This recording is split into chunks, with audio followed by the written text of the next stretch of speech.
if you do not have the joy of being somebody who grew up in Hawaii, you may not know who Augie T is. And now, ladies and gentlemen, please welcome. After nearly 3 decades of performing stand-up comedy, Good Utah crowd. the comedian performed his final show at the Blaisdell Arena. Kenji, count us down. We're going to talk about we okay. They got him. I was afraid of that. I just peed myself last night. Augie T! He met and took photos with fans. Augie says the Blaisdell holds a special place in his heart. That's the best part about living in Hawaii, right? Beautiful weather every day. That's where you want to be homeless. I've always wanted to headline ever since I was a little boy. I'm looking forward to the next couple of years. I'm going to surprise everybody. I almost feel like get more aloha now on the mainland than here. People came to Hawaii. They never fall in love with the beauty. They fell in love with the people. Evenings at my Samoan friend's house, Chinese friend, Filipino neighbor, Hawaiʻi family, and I could do all their accent, eat their food. You have to come on. I like being surrounded by this kind of Portuguese. Yeah. It's my favorite. That's what makes us unique. We're in the middle of the ocean. We're part of America, but we have a uniqueness. We don't have an affordable housing problem. We have an opportunity problem. Growing up in Hawaii was so much different compared to what's happening now. Public housing, I never know I was poor. Yeah. Because everything was clean. But how is the mainland person's experience when they come? My grandpa was John James Adams from Georgia. Your Howley friend that you grew up with, Bryce, just like you. He can turn them off, turn them on. And that's the beauty of being from Hawaii. What I wanted to chat about with you is growing up in Hawaii. Okay. But I figure first. By the way, I've been watching a lot of those. Awesome. Oh, thanks. Yeah, man, thank right you. on. But first, Hanu? two things. sorry. So, I want to make sure Mahi had a chance to be the part of the conversation because Awesome. last time she wasn't, Okay. and this is more. We're gonna air this on our real estate channel, and so Nice. Who is Augie T? Who is Augie T? Who doesn't know who Augie T is? I know. My daughter, first of all, because she's baby, and I was Sure. like, Augie T, I'm gonna go interview Augie T. She's like, okay. I'm like, ugh. Nah, it's like the best feeling in the world not to be known. I was telling you that. Yeah. After I a certain love it. point, yeah. Well, you know, I was telling Mahi that I never imagined being here or, you know, because I grew up very simple. I understood that if you work hard, you can get to places. I knew that, you know, if you did more than anybody else, Yeah. you're probably going to be blessed, right? And that's how me and my brothers were raised. We heard the same thing from a guy who had a 4th grade education.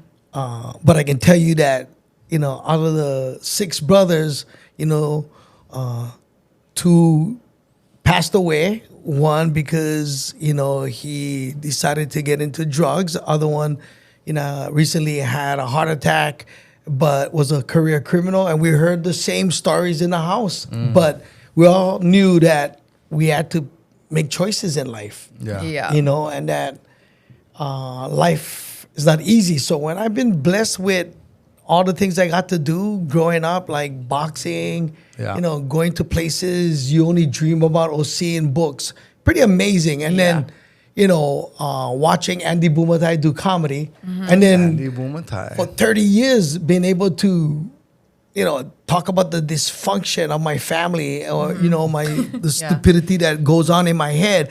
And then win one city council seat. Yeah. So You know, let's dude. get it. So you are originally I knew you as a comedian and radio personality, Yeah. right? And now you are a city councilman for District 9, which is Eva into Waipahu. Yeah.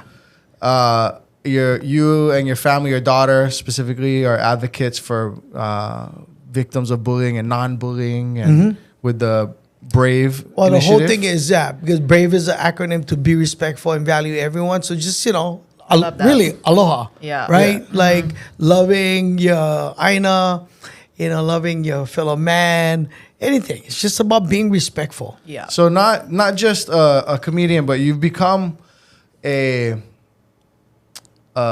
figurehead, a staple, or like a representative of Hawaii. Now you're And putting too much on me, dude. no, you're a lot of things, you know. Yeah. You're a lot of things, and I love that because when I started real estate, I had a guy run me down. And he's like, "Bro, I have black belt in jiu-jitsu, John," and he's like, I want to do real estate. And in the conversation, I said, bro, how long was it before you didn't see me as the jiu-jitsu guy?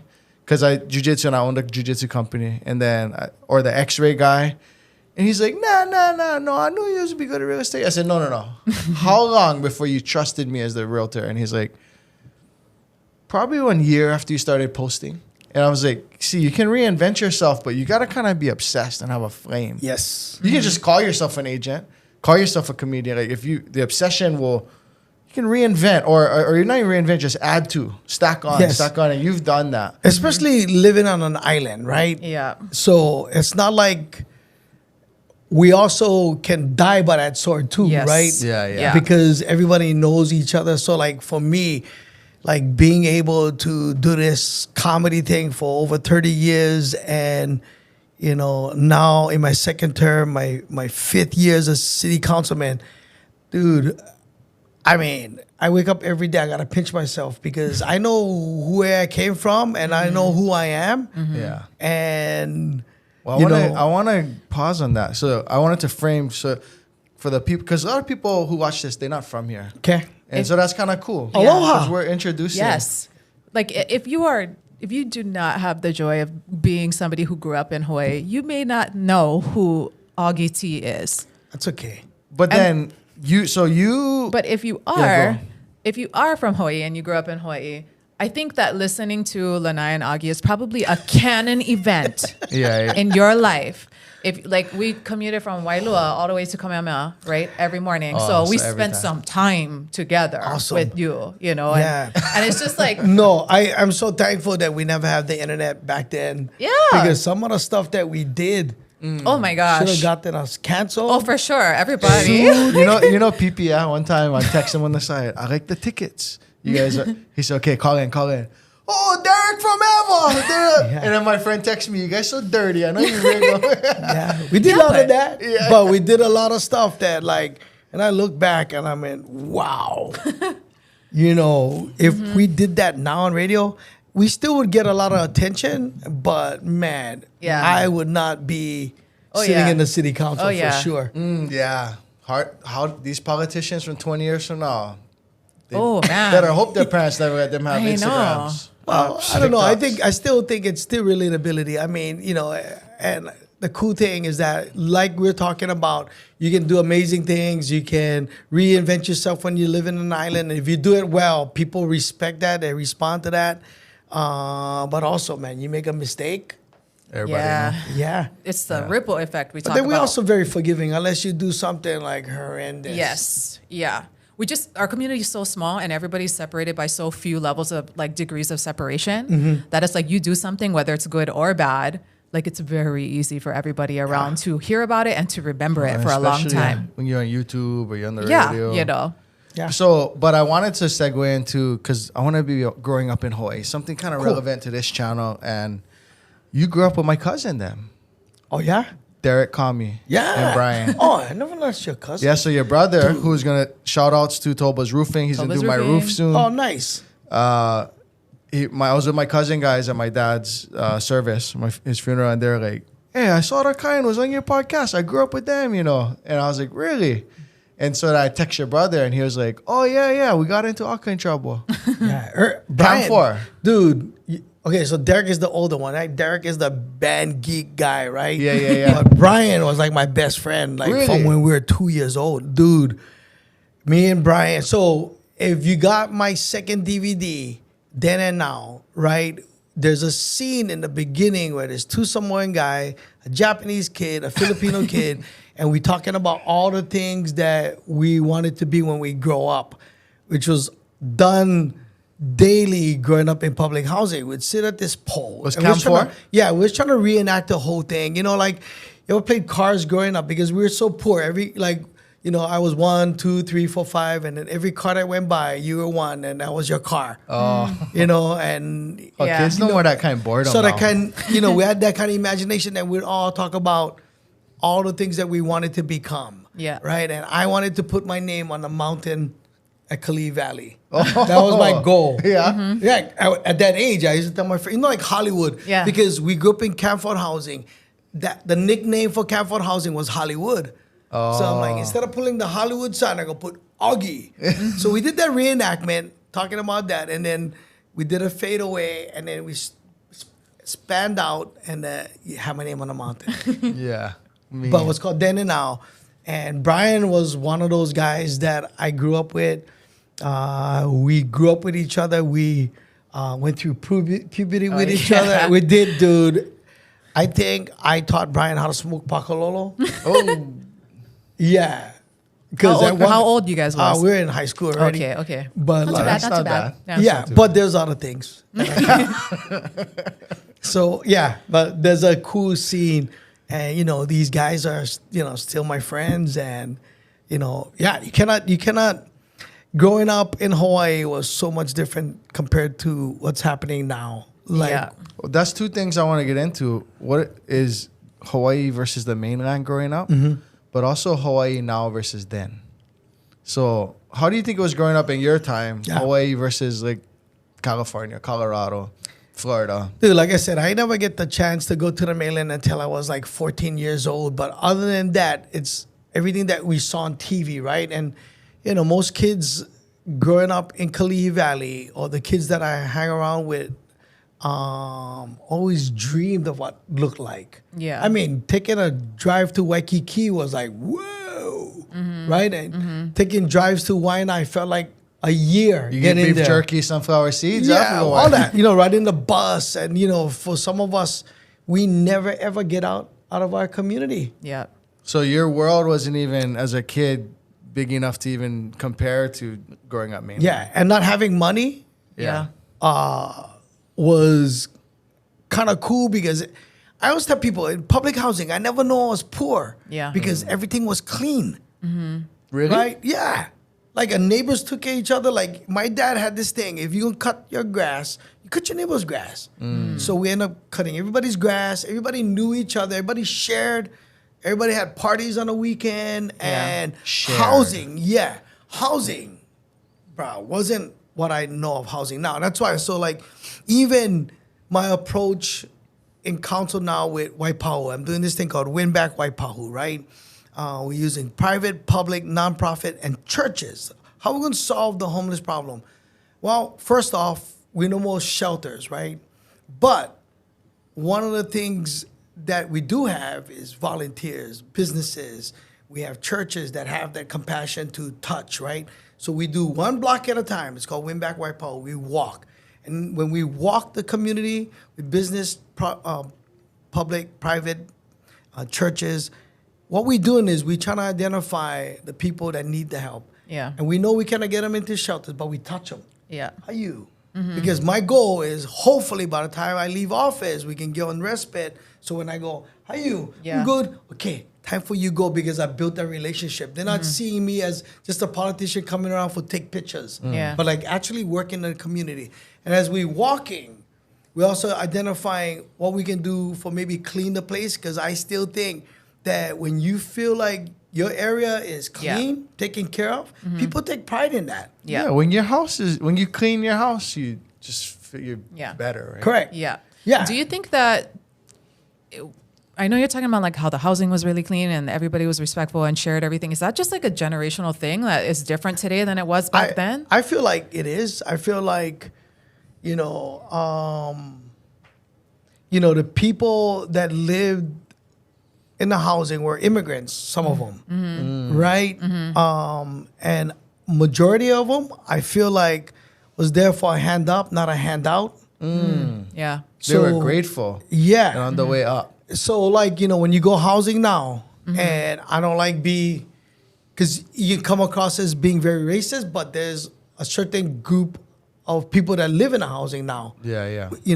Which we had to take in because the federal government bombed the island. So we took in the Micronesian community, and most of them are taking up the housing. So you wonder, like, oh, well, the local people at. And a lot of local people that are homeless, they feel like, I'm never going to get into housing because, we have to take care because what we did to that country and those people, right? Yeah. So I feel like it is because, I don't want to feel like an old man when I go there and go, wow, it was never like this. You Yeah. know, like, Yeah. but the reality was never like that. Right, Yeah. right. We had one community that understood that we never have everything, Yeah. but it came with almost kind of like a pride. Yeah. Like, if I told somebody I grew up in Camphor, they go, wow, for real? Yeah. Oh, my cousin grew up in Camphor. It's almost like, wow. yeah. It wasn't like a shameful thing, right? Yeah. Yeah. Yeah, you were poor, but like, there's a community that El Noga, you know, I don't know. I don't know. Oh, Al Noga, Falaniko Noga,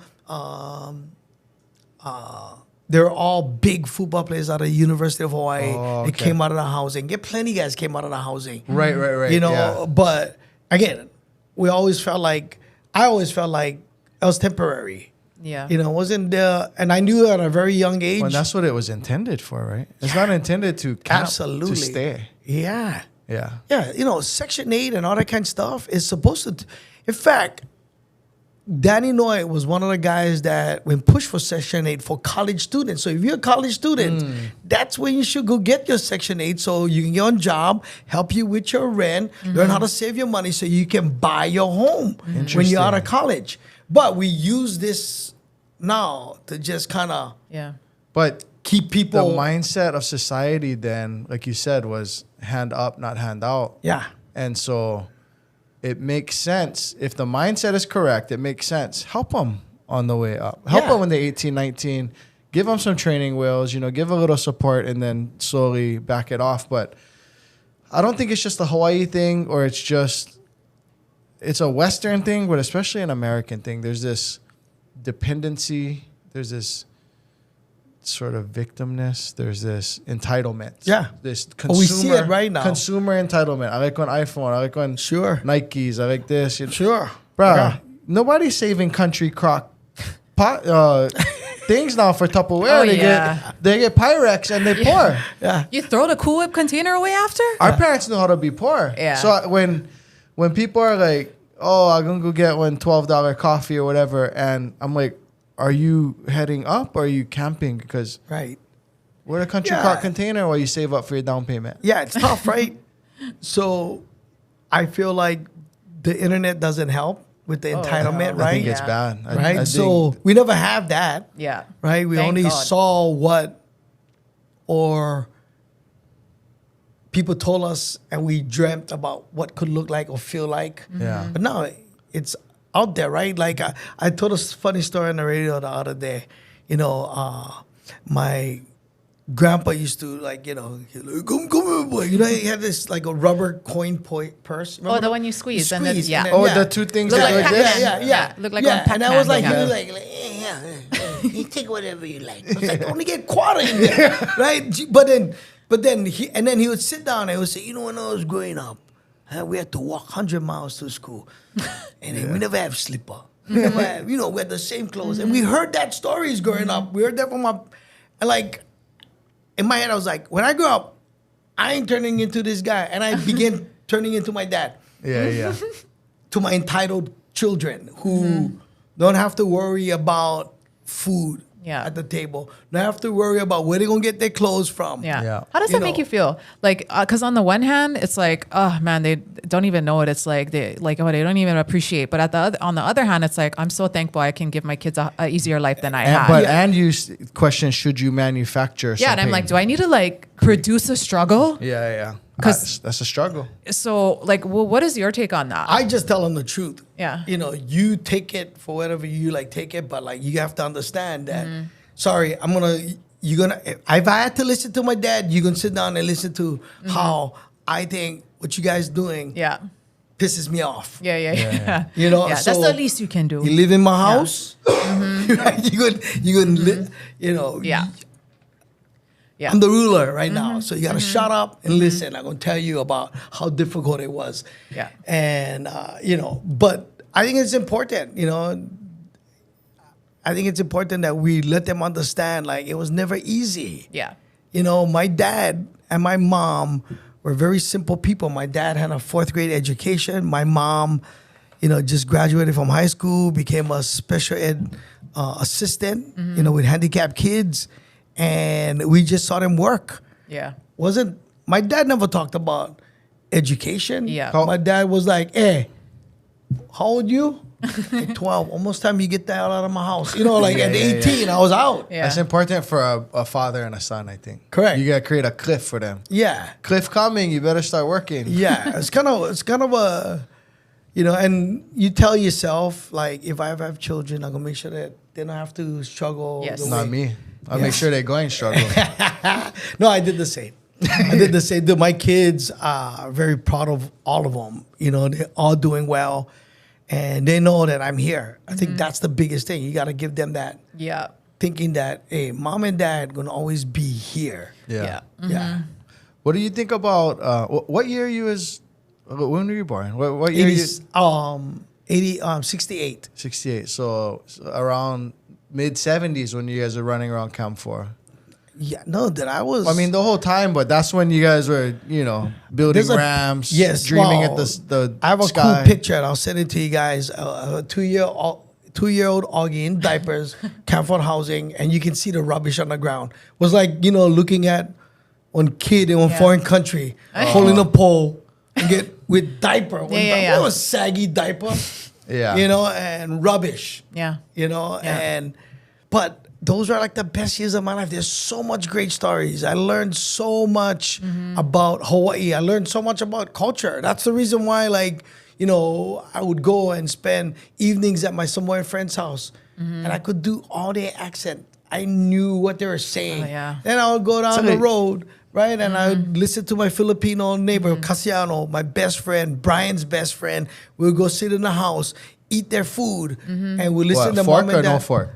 With hand, Straight rice. kamot. You have to kamot. And but I would listen, right? And then you go down the road, and there's the Howley family, and I would sit in my friend Joseph's house and listen to the mom them talk. He live in the housing. No, but like right down the road. Okay. Right, and I would sleep at his house and go, wow, you get sheet, Sheet on the bed. yeah, blanket. I know. And you have 3 pillows. I It's like, I that's don't- mind blowing. I don't remember what age I was not when futon, huh? Yeah, no, I mean, we had mattress, but never had sheet. yeah.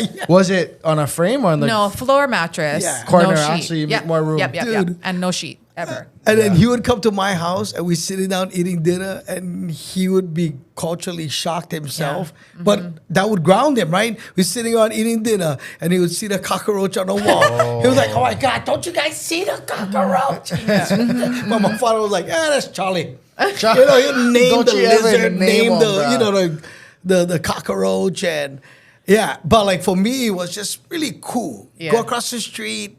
I had my Chinese friend who had all the things that I wanted. He had the Kikaida dolls. He Oh my had, gosh. and we would Kikaida. stay the whole day and just, play. And yeah, man, I had like the most amazing. Beautiful. Yeah. My next question I was going to try and segue, and a lot of our viewers would like to know, so first of all, Mahi and I love it, and Kenji and our whole team, that we have all these local viewers, whether from that live here, so we get stopped every time we go Costco, hey, watch your real estate show on the TV, and whatever. Or uncles and aunties who are on the mainland who never going to make it back. But like this conversation just gives them something to their week, We Yeah. love that. But we Yeah. also have a lot of people just from the mainland, and you said something earlier. You said, I went to my holiday friend's house. We've had conversations on this podcast, and we just always touching on it is, you never mean nothing bad about that, by that. No. It's the connotation. Correct. And so how do you think a holiday kid or a military, a mainland person, as a kid, did you have friends like your friend John that they moved here and so it was new? Like Yeah. they weren't grown in it, but it was a shock for them? Yeah. How is the kid's experience, or the adult, but how is the mainland person's experience when they come? Like, to the, my friend Joseph, who went on to, I believe, went to school, Harvard. He left like our junior year at Farrington High School. Like got Farrington into to Harvard. Farrington. Yeah. Wow. Oh, Yeah, that's but like the his one. yeah. That's the one I heard. Dude, but like, what's cool? You ever have a local friend, Howley, but they know how to turn them off, turn them on. Yeah. I have plenty of local holiday Yeah, friends. Yeah. which is kind of cool, right? Mahi That's know me. something. Yeah, Derek But it's Okahashi. something like, I think is very unique and different from every Yeah. place else. That your Howley friend that you grew up with, bruh, is just like you. He can turn them off, turn them on, right? And that's like the most coolest thing. And then, when I went to their house, it was, was like how I saw Mainland, like what you thought would be things like the Beaver family. yeah. They're eating dinner 5 p.m. Yes. But then we sat around On too, a it was a table. different kind of conversation. Yeah. But like, I just thought it was kind of blow away. And Yeah. at the same time, like my Hawaiʻi friends that I grew up with in Kalihi, man, they're the coolest guys. Yeah. You would never think like this guy grew up here. Yeah. But what do you think about, like, say someone's watching this and they live wherever and they're thinking of getting stationed here or just moving here, Yeah. and they're Hawaiʻi and Yeah. they're worried. Like, I had a call this week. He goes, we are very white. My wife, the guy told me that. He's like, so I'm worried about my daughter because, Yeah. he's like, I've done well for myself, so she hasn't grown up struggling, and she's very white. So I'm worried about bringing her over here. And in some ways, That's he should fair. be. Yeah, I feel like that's But fair. in Well, I other think ways, what do for you think? anybody, right? Yeah. Like, think about the 50,000 people that moved away, moved to Vegas. They had to kind of assimilate to Vegas or wherever they're moving. And it's the same way. Like, I think we get more positives than negatives. I think Yeah. It's a good way I think to say it. Pigeon right now is like the most popular or most liked accent. Oh, yeah? Yeah. Why? And I always felt 'cause like that. Aquaman or something. Well, I don't know. But I just feel like if you look it up, it'll show like Pigeon, right? But I always feel like that's what that's what makes us unique. We're in the Yeah. middle of the ocean, right? We're part of America, but we have a uniqueness. Yeah. Right? We have this crazy multicultural mixing pot of people that know how to turn them off and turn Yeah. them on. Because we're Yeah. told, you like be successful in school, you have to speak one certain way. I don't think that's how they said them. Wow. That's not. You know what? My mom actually. So we're in the van. We're in the back seat. Me and my brothers were not supposed to speak Pigeon at home, like school, whatever. Yeah, anywhere yeah, else yeah. can, but at home not supposed to. So we're in the back of the van. We're talking Pigeon to each other, whatever. My mom's just like, Larry, to my dad, you gotta talk to them. You gotta talk to them. He goes, leans over the back. He's like, I don't like you guys talk like that anymore. And she like throws her hands in the air like freaking whatever. Like, but that's how, right? It Yes. was like you want to be successful. You cannot Yes. just talk like that all the time. Why is that? Why did like our parents think Well, just that like you, how Mexican parents wouldn't teach their kids Spanish in the That's mainland true. sometimes. Yeah. Yeah.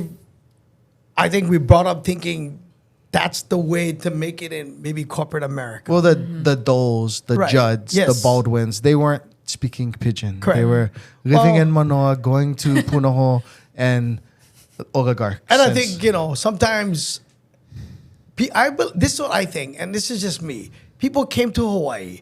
They never fall in love with the beauty. They fell in love with the people. What Yeah. made us unique? Yeah. You know what I mean? And that's why, like, when I became an entertainer, people would always ask me, do you do Pigeon on the mainland? Absolutely. Why am I going to change for you? yeah. Yeah. Because all my life I was told, you have to be a certain way. Dude, and I tell this story a long time, but in high school, I tried to enter the speech team. I couldn't get into the speech team because I like talking Pigeon. Yeah. And I won, believe it or not, my 8th and 9th grade year, every speech contest doing rap replinger, right? But Yep. doing Pigeon and good English. Okay? I go to high school. I enter the Ferreton High School Speech Club. And the teacher tells Renowned. me, you can't speak that way. Yeah. And dude, I was so upset and mad. You're not gonna make it if you speak that way. I was so upset and mad Yeah. that whatever. So I'd enter the high school speech tournaments as an independent, not representing my school. Oh. And I did Pigeon. Dude, I won the Punahou speech contest, Iolani speech contest. Really? Doing them the way I like doing them. I love And then it. I got asked to go be part of this drama Oh, yeah. class. And all the students were like private school students. And you talk about, you remember watching Sesame Street? 3 of these kids is doing his own thing. 1 of these kids is not the same. Can you guess which kid is doing? That was me. I was like the oddball, right? But one of the teachers was this guy named Tremaine Tomiose who wrote for Frank De Lima. He wrote all these crazy Pigeon sketches. He wrote this thing called Big Boys Don't Cry about local guys in prison. And I was a fan. I was like, wow, he's a teacher. Yeah. Right? And we automatically went bond because it was like, Yeah. you're the oddball out. What you doing there? What school you go? I go Farrington. How you got over here? Yeah. Because the class was at Punahou. Yeah. Mind you, that's the only time I went to Punahou. I was just to say, how was that? Like walking out to Punahou campus? I was like, oh. I was dreaming. Like, what if? What if? What if? Well, Oh. explain to the people who don't know what is the That's the school like, Obama went. What is that's- Farrington? yeah. No, but like, what is the embodiment of like? What am I trying to say? Like, Farrington Just versus say it. Punahou. Well, Farrington What is is in that? the middle of the most housing. Yep. When they developed housing, they put it in Kalihi. So because of at that time, the most populated and where people went to work. So public housings, if you look. Interesting. I didn't even think Yeah. of it. That's why. All that- right, that's why. smack in the middle. Yeah, By the yeah. harbor, Yes. by the ports. Yeah. by the- Correct. Yeah. So the school attracted, Yeah. the kids, and already they had a stigma, Yeah. right? But like, dude, we had a lot of people that come out of Farrington that did well. Yeah. And that's why we have a lot of Kalihi pride because, because of the stereotype. Well, why not? When somebody step out of the box and do amazing things because we have that stigma, right? Yeah. But man, These are, to put it another way, these are places where it's historically deeply rooted blue collar boxing gyms. The best boxers Yes. can come out of either Kalihi or Waianae Correct. or Waimanalo or Palolo. And all places they got housing, and I just. so I'm at not the end of supposed the to day- steer, but if you're from the mainland, that's not Yeah. the first choice you're going to pick for your kids. So Go at the school. end of the day, if you planning on coming, please know that wherever you choose, I always feel like I'm gonna be respectful to the area, and I'm gonna learn how to adapt, and I'm gonna figure it out. And if you have that mindset, you're gonna be okay. Yeah. You Because I said don't something. think we are that kind of people. Like, oh, who's that holy guy? I don't think that. Well, no. Well, you said something earlier. I want to pause on what you just said too. But you said we more positives than negatives. Yes. And what you're saying, I think, is yeah. You might give an idiot saying dumb things to you, or you might experience racism because. Guess what? First time in your life, you're not the majority. You're the minority. Yeah. And you have a new culture to learn how to adapt to and respect. And Yeah. are you trying to do that? Or are you trying to stand out and stay holding your Boston ways or whatever? And if you come respectful, roll with the punches, probably gonna have a good experience. Yeah, gonna More be positive amazing. than negative. Yes, you it's said. gonna be amazing, and you get to experience. Your children get to experience what every local kid wished they could experience living on the mainland. So you gotta. I said, it's a give and take kind of thing. Going back to that speech stuff. Yeah. I was so hateful to that teacher for a long time. Like my early comedy was about just being mean and aggressive because I was trying to prove to people like that that you can make it in life being yourself. Oh yeah. So when I started winning like awards, I would always say, "This is for the teacher that told me." I dedicate this to you. Yeah. Yeah. No, it was like get it on newspaper articles, get me saying it, right? Yeah. So now I'm successful. I'm like in my 30s, early 30s. I'm staying at Manele Bay. Oh, Right? sorry. Me and the wife is, having tea. having tea, talking story. I gotta get rich. I gotta get. Yeah. But like, that was kind of cool. You wake up and you Yeah. sitting there like, Yeah. hey, I got to do cool things because I worked hard. Yeah. It wasn't like I was being braggadocious. I was like, brah. And everybody there was like, oh, my dogs, guys, they're working. Yeah. Yeah. They felt good for me because I wasn't that kind of guy like going, hey, come here. You know how you get a little bit big-headed and Yeah. you walk around like you the guy, like Yeah. your doodle Yeah. your doodle no smell like everybody else's. Yeah. So they was like, hey. Yeah. And they treated my wife and I nice, but it was kind of cool. That's the thing, though. Like everybody, people who are from Hawaii in the comments, tell me when you think Augie T, what you think? You're like, oh, he's so cool. Like he's so nice. Oh yeah, I seen him one time, or he emceed my cousin's wedding. He was so nice to everybody. Like that's. I'm gonna tell you why. I'm gonna tell you why. Why? Okay, so I'm having coffee with my wife. Tea. Whatever. I was just hello, you want some cup of tea? Anyway, but like, so this Chinese guy comes up to me and he goes, hey, my wife wants to have a few words with you. And I thought, ooh, maybe she saw something that I said. Because I was very angry. I was an angry comic in the beginning. Because... Hey, you're processing. Yeah. So I go down to the garden area, and it's the teacher. Oh. She sees me, and Yeah. she starts crying, bro. I start crying. It was like the most healing thing for The me. speech teacher? Yes. Oh, wow. She was the person that oversee the speech club, right? And because I would say her name like out. First, middle, last. Yes. Like the, It was like so bad. No, And I wanna hear about this 'cause I'm like, still she in told my me- trauma. She told me that she saw potential and then she was just spurring me on. And I said, wow, I never felt that because I know what spurring on is. I got spurred on every day in my house. yeah. You know, but what you said was very degrading. And then it was cool. Yeah. Hug, cry, bro. Was like, wow, a renewed spirit for Augie. Yeah. So when I started talking to teachers in school, I said, cool, hey, spur the kid on. Yeah. But make sure you encourage them. Yeah. Yeah. Make sure at some point you go, I'm doing this, so you don't walk away thinking, you know, hey, I did my job. No. Yeah. Make it clear where it's coming from, Your yeah. job is like, because you don't know that guy or that girl might be somebody amazing and you crush their dreams. Yeah. Well, You look, know. always say I'm successful in spite of school, not because Yeah. of it. They tried to kick me out of Campbell. Wow. Had How missed. do you get kicked out of I Canada? know. No, I'm Right? just- And my dad got kicked out of Farrington. Oh, yeah. Yeah. So, I wasn't selling. Yeah. I wasn't scrapping usually. I wasn't doing all this stuff. Campbell, the 90s to you know what I mean? And It's rough. these teachers, Mr. Akiyama, he used to sleep in class. Miss Correa. Hopefully, Miss- Mr. Akiyama not watching this, he's sleeping. yeah, he's sleeping. He's not watching. No, so I saw him.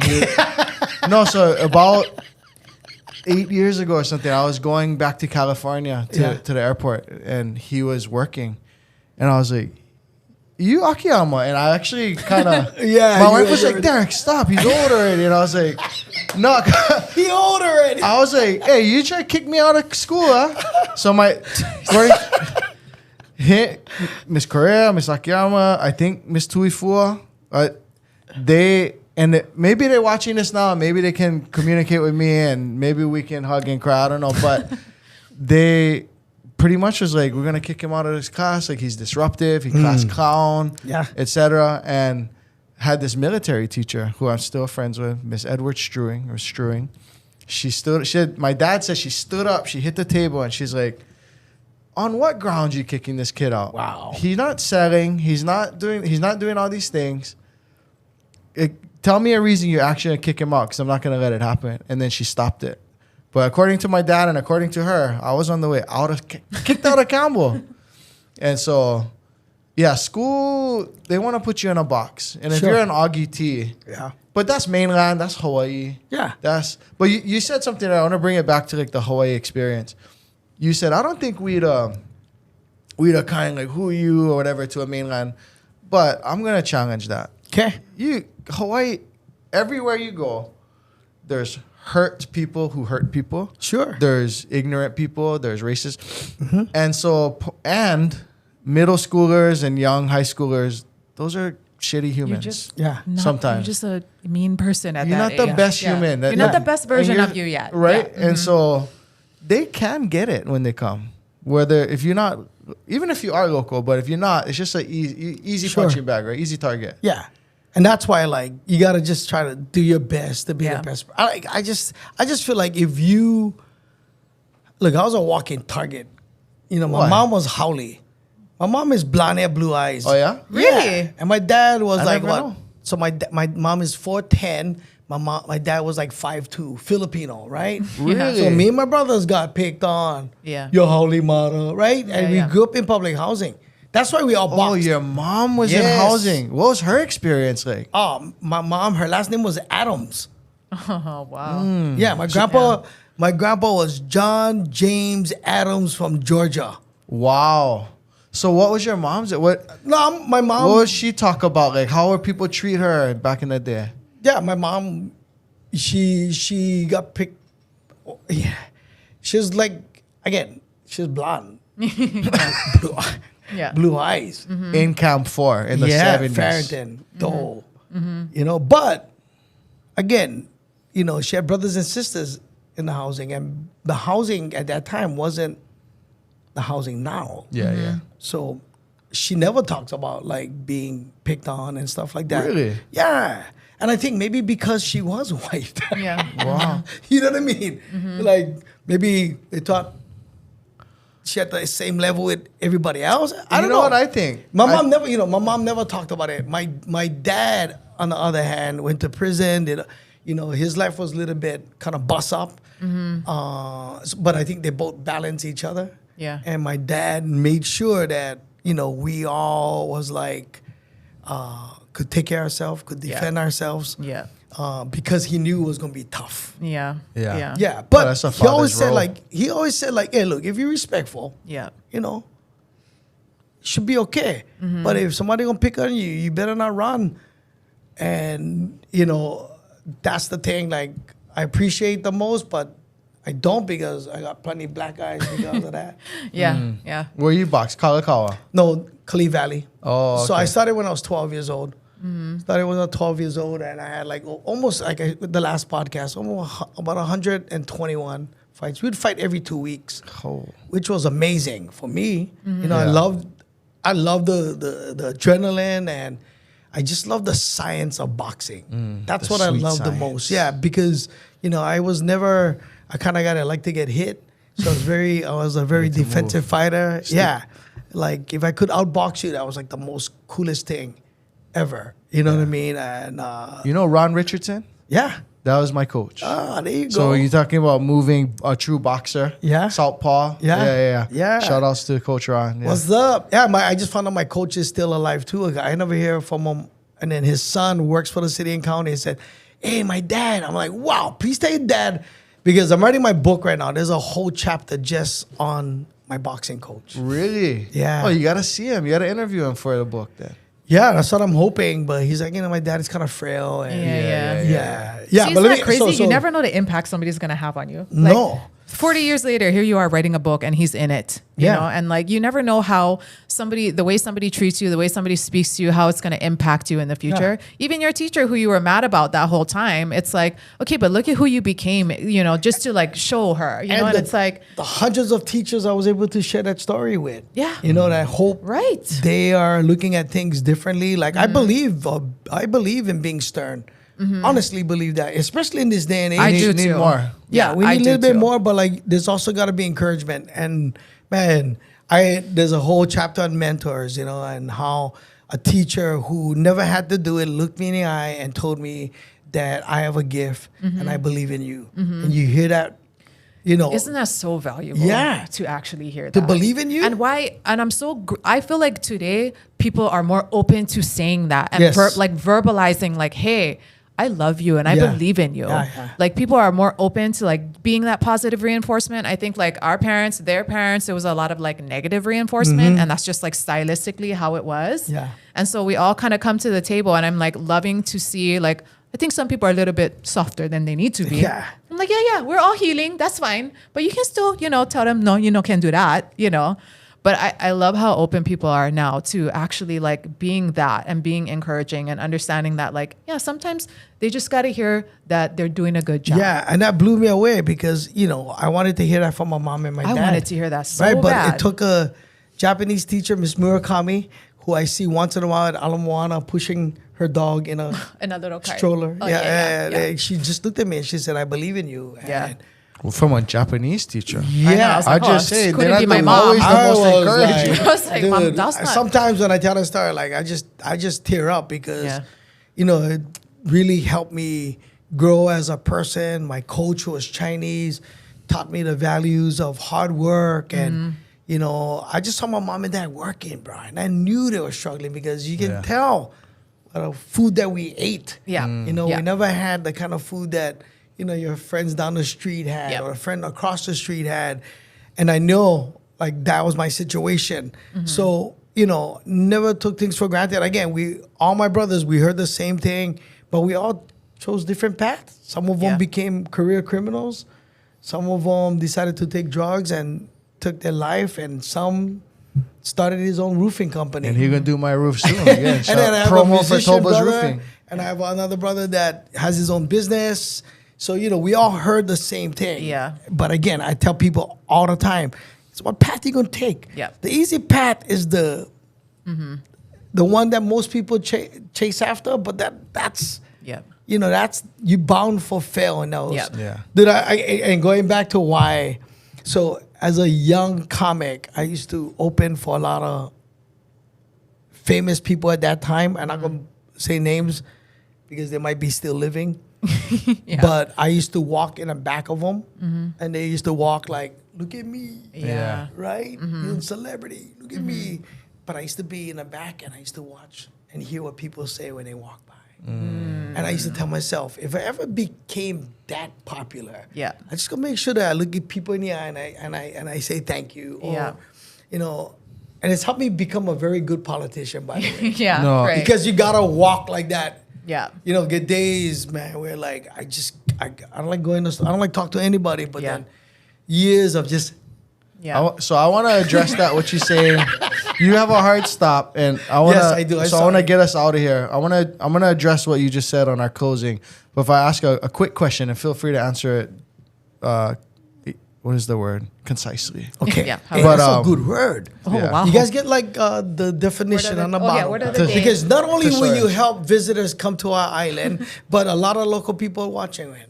What he said? Conscious. Oh, hi, Maka Maka. How this guy? Yeah. Leave that, boss. No, but- This one, a kind as no one quote in nice I and know. concise. Oh. Confucius. No, but you keep saying, because again, we have these. I know my local and my expat locals that stay in Vegas watching, they're loving this. But the people from the mainland sometimes we're like, why you keep mentioning people's race? Chinese, Japanese. Can you try to tell them why is that? You're not being racist. No. You're celebrating. But I remember when I was in California, I asked this girl from Africa, "Oh, where are you from?" And she, why? What's the problem? Told HR. Told human resources that I asked her where she's from. And that's the beauty of being from Hawaii. Yeah, why? Tell us You know, about that. real I just quick. think that's the beauty about being in Hawaii. You know, they call us the mixing, the mixing bowl of the Pacific, because we have all, you know, we are founded, you know, on immigrants that came here, worked, got along, spoke to each other, learned each other's culture through Pigeon, because they had to communicate. And that's the coolest thing about, you know, being from Hawaii. So you the only reason why you wouldn't fit in is because you don't want to fit in. Because get on place for everybody. Get a place for everybody. But we can acknowledge that you're different or you Samoan, no, and that's the you beauty. Tongan like, or dude, whatever, right? And like I said, I never changed my act because I had a feeling that if I continue to do what I do, I'm bringing something different and new to the world. And I'm so glad that guys like Tamua and other guys that now doing it big on the mainland and they're reaching a lot of audience. It's something that I felt like I needed to do. I need, you know, I entered this comedy convention, and I did my gay son act, and I talked about growing up poor, and the judges were all these mailing guys from SNL, and there were like 100 comics, and I think I was in the top 10. But you know what, you know what? Because they give you, and if they had like different producers there, maybe they have a role for you on the mainland. And my wife challenged me because she thought that, you know, maybe this is something you need to do to expand on who you are. Yeah. So I did. I tried doing believe it or not, I did my gay son stuff as good Pigeon, not Pigeon. I never do them in Pigeon. I did them in good, like perfectly good English. I try to explain, like, you know, we have ghettos. I never say housing. I grew up poor, right? And the response back from the professional panel people was like, why aren't you talking about Waikiki? Yeah. Why aren't you talking about downhole? I'm like, because It's not real. I mean, it's real, but that's That's not not. my experience, yeah. housing. Yeah. We live in homes. We don't live in grass shacks. Yeah, Yeah. yeah. You know, we are a full functioning city. That's when I knew, like, dude, I don't like listening to these guys. I'm going to be me. Yeah. Right? Yeah. And from that day on, I stopped pretending. Because Andy will tell you, if you ever get a chance to get Bumatai on, dude, 30 years ago, I saw him on Showtime doing comedy. Yeah. Right? And he was doing ethnic jokes. And he'll tell you they thought his act was too ethnic Even back then. back then. But now, They don't understand if Joe Hawaii. Coy or anybody from the mainland Yeah. do like on Pigeon joke, we get all excited. Oh my God. Yeah. Oh, it's so Andrew relatable. Schultz had a good Hawaii Right. segment. Right. That's once you connecting because, bruh, we telling the world we have something to offer. Yeah. You know? Andrew, if you're watching, Oh, I'm a huge bro, fan. you're my favorite, Andrew. All those guys, Joe Coy, but like just telling you, that's how much we've grown. Yeah. Yeah. You know, where like you get guys, look at what her name, Angela Johnson, does a Yeah. ethnic nail stuff Oh, yeah. and blows up. Honey, you Right? want jail? Yeah. Mahi does good Vietnamese. But we were doing that growing up. Yeah. We Yeah, made yeah, fun yeah. because we had the people in front of us That to was do your it. course material, right? Yes. Like you grew up, that was And that it. wasn't like you- teasing. I was No. like, I know this person. It's celebratory. Like how you Yes. roast the president to Correct. celebrate him. That's what we do. Correct. In Hawaii. So, So it's like, not racist, guys. Dude, It's- at some point, I just like, I'm going to be me. And me Yeah. is okay. Yeah. I'm not disrespectful. I'm just trying to tell a story. Yeah. I'm just trying to tell a story, a unique story that a lot of people can relate to now. When I look, my bigger audience now on the mainland Yeah. because people miss home. yeah. Yeah, I bet. And you know, over here is like you go Maui. Oh, where you from? I know. Whoa. Yeah. Yeah. You go Pigeon. Where you from? Where you from? I lived on Molokai for a while. Okay, That so was.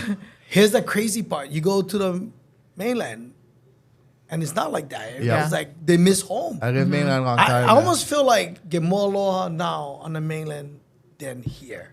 Sometimes. whole different Sometimes. podcast, but you know, sometimes we get the aloha has more conviction. They don't call it aloha, but like Guam, like the Chamorro vibe. They're just so happy and celebratory to be.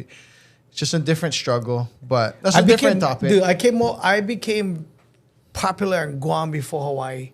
How crazy Again, is because that? they just beat. I was the opening act for Hawaiian Style Band, Kyle Critter Boys. Oh man, what a lineup. Yes. That dream lineup. Yeah. So like, Well, never have Hawaiʻi Kane too, because shoot. no, I forget who I'll else go was. to- I know John Cruz. Oh, Okay, John Cruz, Roby Kakala. I think Capena was there too. It was it's like the 1997 birthday bash. Yeah, in Guam. And I was the kind of the opening act. I And love all it. I did was talk about their housing. Yeah, And yeah. I kind of related to, dude, and They loved it. They Yes. ate it up. 2 months later, I was selling the Onward Hotel. I sold out the Onward Hotel. Oh, is that like their I big- saw online. In Tuman, my that's the gosh. big Yes. hotel. I saw online before I saw online here in Hawaii. Yeah. Well, we got to get you out of here. I Okay. just want to say, Mahi said something earlier, like, you know, people who know Augie, you did their show one time. They're like, oh, he was so cool. And you mentioned something earlier too, like, oh, I'm not the person out there just, you know, by the homeless for the picture. You know, I'm out there touching for the picture. I know that of you because at this point, I know you in our text thread. I know you through your brother, through my cousins. Yeah. I know you. I come to the show at Pearl Ridge. I know you because we chat after the show, and you know I know you on a personal level. And your energy is so pure that it inspires us. And you are, I guess, a politician. You know, I don't even want to assign that to you, but you are someone who Public servant. How's that one? public servant who does want the bike path out there, not just to be clean, but the people to be malamad. And yeah, thank you for being who you are in that sense. You're And so, what are you working on, and where can people find you to help if they want to help? Oh man, you can go to augietobahnl.com. That's my city council, because that's where you can sign up to be a volunteer, to come out. We do cleanups monthly. We do different kind of events like the Win Back Waipahu, right? Right now, I'm not involving the community because I feel like leaders need to lead by example. So that's why I'm talking to church leaders, business leaders, or owners of the block, and nonprofits and social work help.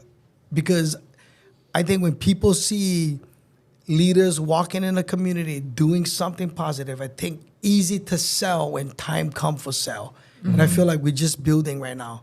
We're just building in hopes that, we can get on respite or enough shelters to take people off the streets and out of the bushes because, that's inhumane. If you think that's humane, We can do better as a society. Yeah. Yeah. And, we've enabled and we have a lot to blame because of that happening. Yeah. We've dumped a lot of money into these programs that obviously not working because you hear it in our community about where all the money going? How come not working? And we got to do a better job. And I just think it's everyday people, being again relatable, talking, and fixing some of the challenges that we have in our housing. Dude, we have over 4,000 homeless people, I think, on Oahu.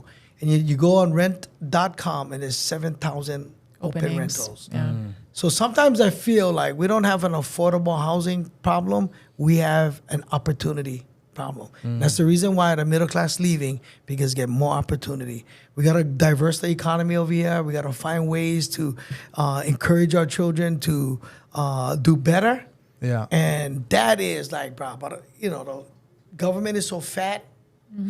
Board of Education so fat. All the money said by the time you reach a kid, it's already funneled down. But like you said, you gotta it's find those- a way about the streamline. Well, it's those local leaders, the government and whatever. Like that's not the effect. The nucleus, it's inward out, not outward in. Yeah. Right. And so I'm glad you're getting the Well, local leaders. I have involved. about 800 days left in this term. I'm gonna do my best for the next 3 years. Right now, my heart is not running.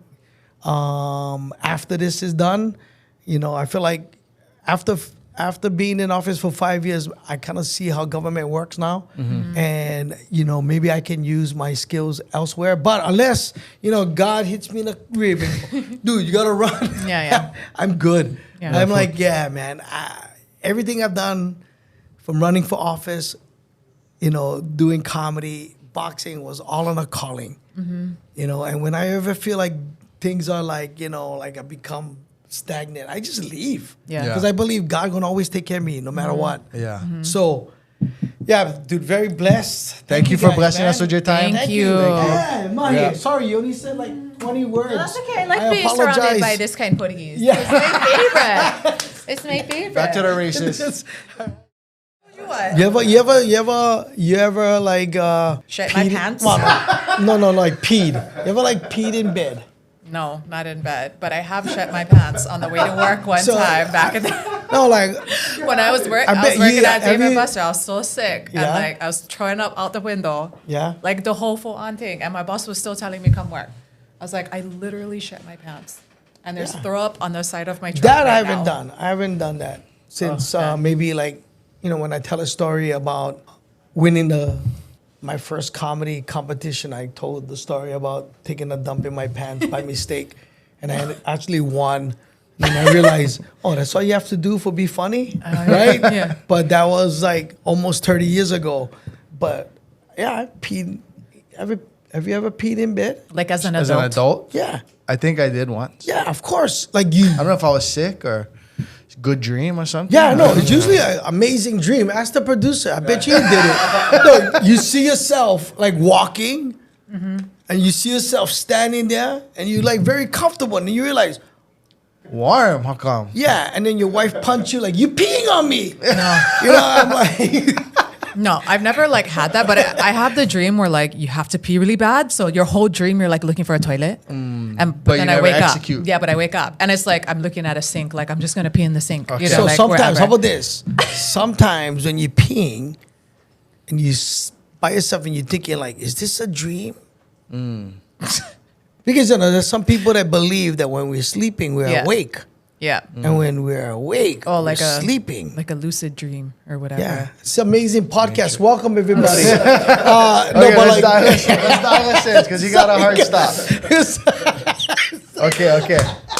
Kenji, count us down. We're gonna talk about. we okay. They got him. Oh my God, I was afraid of that. No, that's the best right there. You know, very relatable because I just peed myself last night. Oh, my God. You know, sometimes that's the best icebreaker in the world. Oh my God. You know, try do that with other politicians. They don't know how to Oh act. yeah. How about like businessmen? They all peed in bed. And they were gonna admit it. Did they? Oh, guaranteed. Dude, I'm like the most open, honest guy. I've done it. Like I work 3 jobs. I do morning radio, and I go to the city council, and on the weekends I do comedy, and I'm tired. I sleep about 4 or 5 hours a night, and there's days where hey, am I at the bathroom? I get up real fast because I catch myself. But there are times where I'm like, that's the best place to pee. I'm like, You know what I'm gonna buy you? Yeah. It was on gift. These catheters. Yeah. The thing just go right over. It's just you on a long night. I'm not you gonna be drinking? uncomfortable. No, I don't drink. See, Oh, see. that's the thing. Well, I you just on a long night. You're tired. You just sleep bust well. out the catheter. I don't know how guys can do with the CPAP. Oh. You know, I move around a lot. Yeah. That would Yeah, hurt me too. someplace on my body if I had a catheter on. Yeah. You know, a CPAP. Yeah. But yeah. Okay. So what I wanted to chat about with you is growing up in Hawaii. Okay.